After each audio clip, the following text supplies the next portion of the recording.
You're listening to Head Vomit.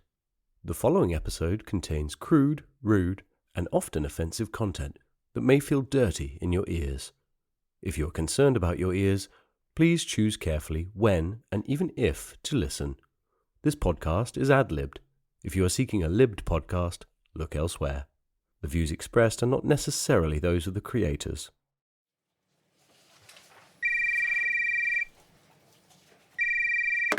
Hello, the Lancaster Inn. This is the concierge speaking.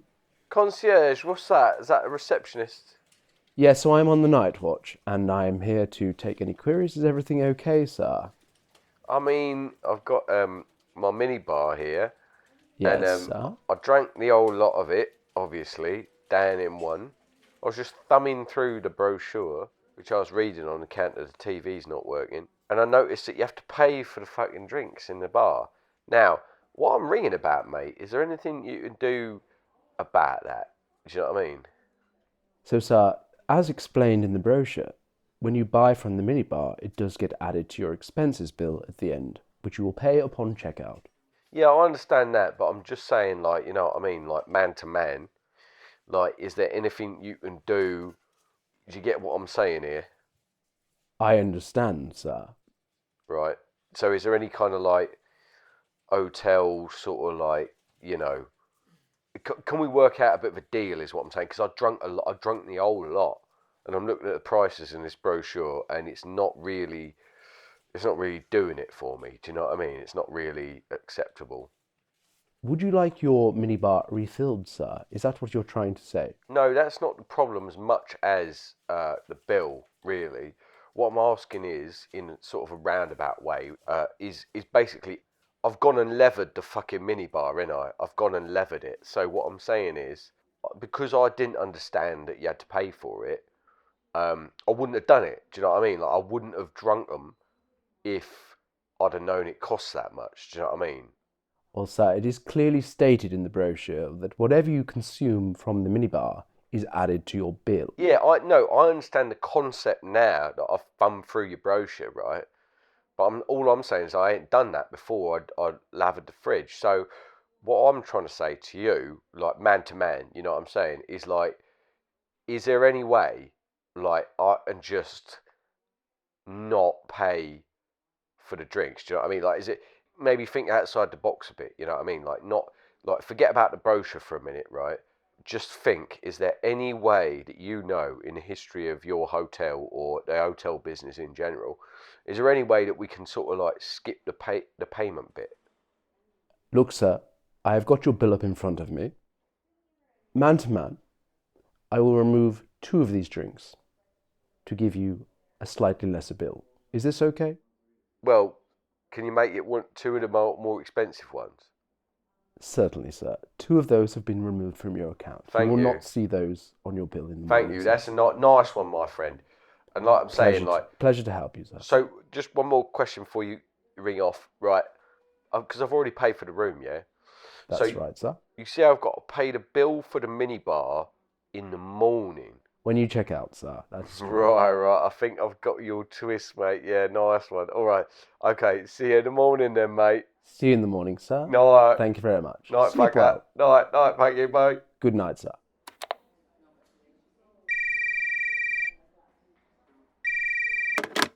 Hello, concierge speaking. How may I help you? Oh, hello. I wondered if you did any fresh towels. Certainly, madame. Where would you like the towel sending up to? We'll get some sent up to you right away. To my room. Yes, and if you could just give me your room number, that would be great. Thanks, madame. You see, I need them because I've gone through 3 already, and I only received them this afternoon. But you see, I had a soiree.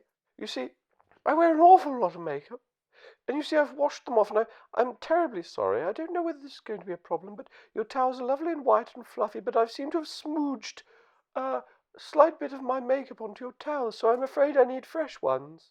Not a problem, dear. If you would just put your towels inside the bath, we will come and collect them. Could you just bring them up to my room? Certainly, madame. And your room number, madame? Yes, I'd just like them up to the room, please. That's right. You know, I don't mean to rush you, but if you could send them up within the next half an hour to an hour, that would be lovely. Certainly, madame. If you could just give me your room number, that would be great. Yes, because you see, I had a soiree, and you see, I used the towels, so I need some more. Yes, madame. I will send them up to you straight away. Could you please just give me your room number, and I can send them up to you? But what number? Your room number, please.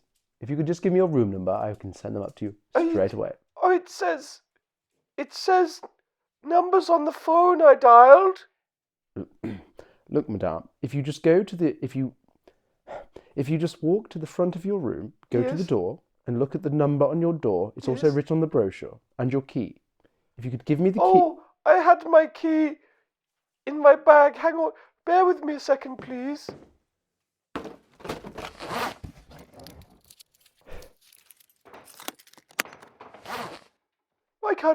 I can't seem to find it.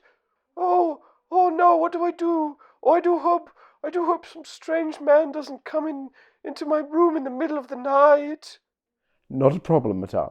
If you could just tell me your name, I can look upon the system to find your room. My name? Yes, your name, madame. Your name, madame. Fuck. This job. Right, back to the paperwork. Find the keys for this room. No.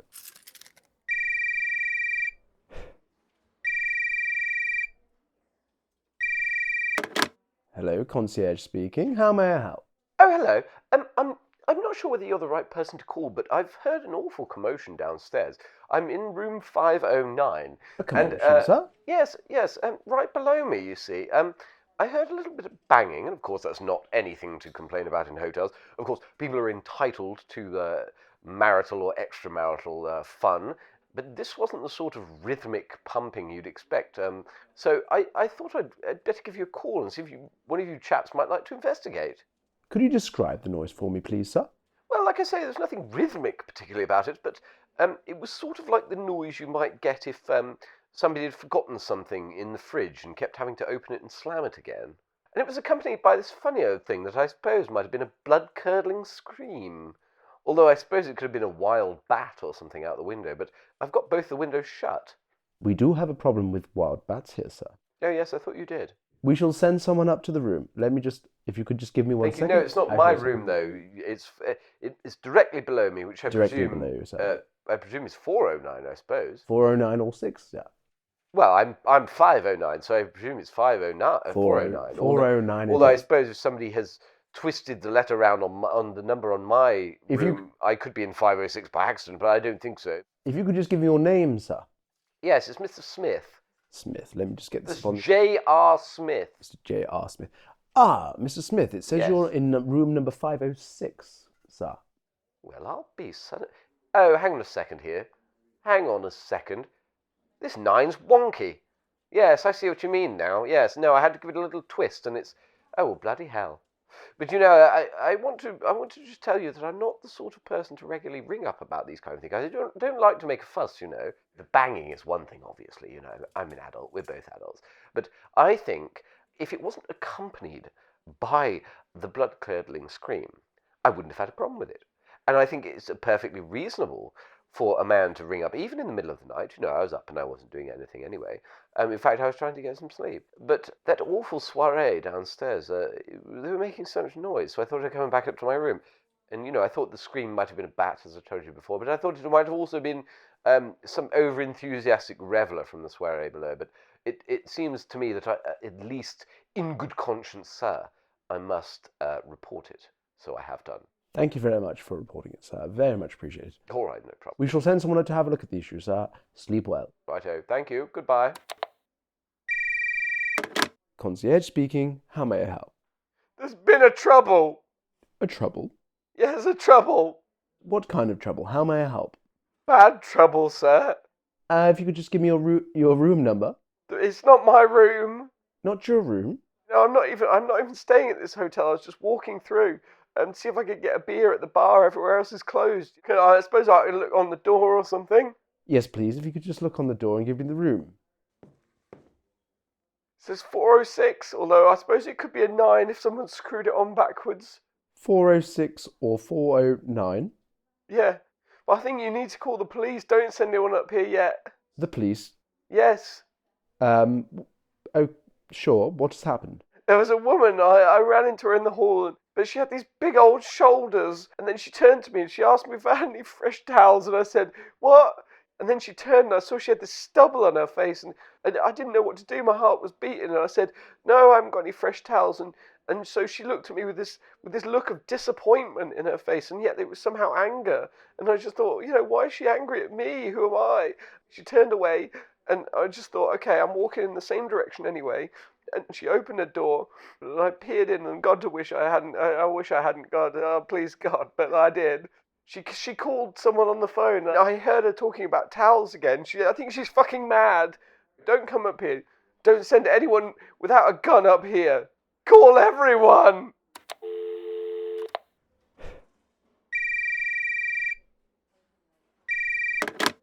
Concierge speaking. How may I help? Oh, you're right, Andrew. It's me, Jerry. Oh, hi, Jerry. I don't know if you know this or not, but we've had a problem in the shitty, on the fourth floor, the communal shitty.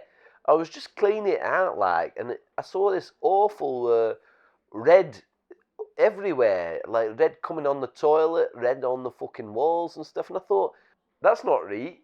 And I thought, I'd better report it to you. Well, thank you, Jerry. We have heard of some commotion on floor 4. We are looking into it.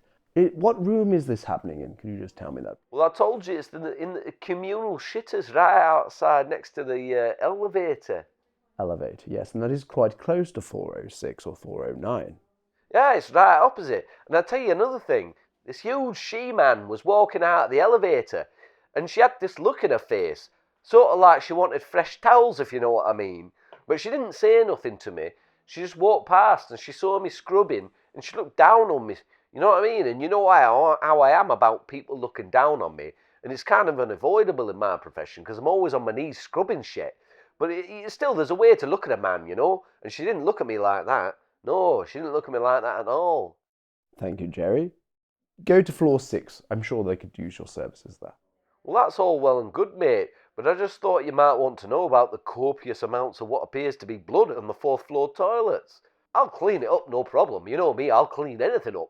But it seems to me like I might be disturbing a crime scene. Jerry, don't worry about it. We're looking into it. Go to floor 6. Thank you. You're saying leave the blood? That's right, Jerry. Leave the blood. Alright, it's your hotel. Well, I mean, it's not your hotel, but you know what I mean. You're in charge, mate. Alright, I'll be up on the 6th if you need me. I probably should phone the police. Hello, concierge. How may I help? Hello? Quiet. Hello? He's not far. Who is this speaking? He's close by, listen. If you could just tell me your room number, please. I'm in the bar. I'm in the hotel reception. Bar. And what I'm seeing is something out of a fucking horror movie. Okay. If you could just give me a little bit more information before I phone the authorities. No. All you need to do is call the fucking police, okay? Call them, tell them come to the 4th floor. 4th floor. The 4th floor. Is this the same floor as the soiree, my dear? Listen, call the police. Oh God, he killed them all. Oh God, he's coming back. I can't. Shh. Is that a chainsaw here, my dear? Yes, it's a fucking chainsaw. He's close now. He's gonna fucking Patrick Bateman me. I don't want to get Patrick Bateman. If you could just give me the room number, then I can report the authorities to the right room, my dear. I'm not in a room. I'm in a janitor's closet. He's in the hallway, pacing back and forth like a demented demon. He's killed at least 16 people that I can see, and he's dragged them all out into the hallway, and he's carving them up. Oh God, he's wearing a wig. I mean, it's not even a wig, it's like a scalp. He's wearing a scalp of a lady.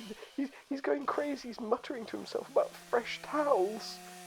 Oh God, he's coming closer. He's coming closer. There you are, sugar bear.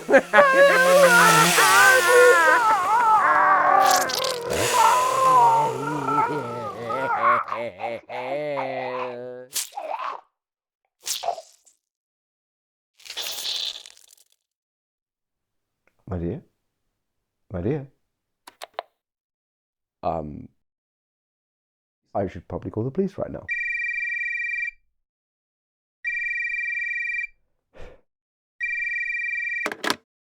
Hello, concierge speaking. How may I help? Yeah, I'm on the 12th floor, mate. Sorry about this. I know it's late. It's just that it's a bit embarrassing, really. I suppose I've used up all my towels.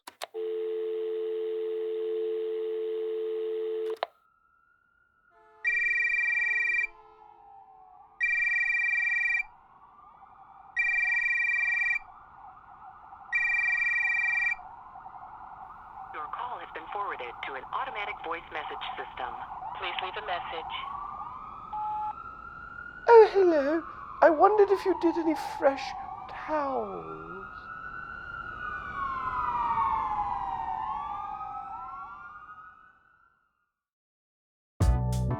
This has been Head Vomit. Thank you for laughing for free. Subscribe and be an ear witness to the slowest growing ad-libbed comedy podcast in the north of England.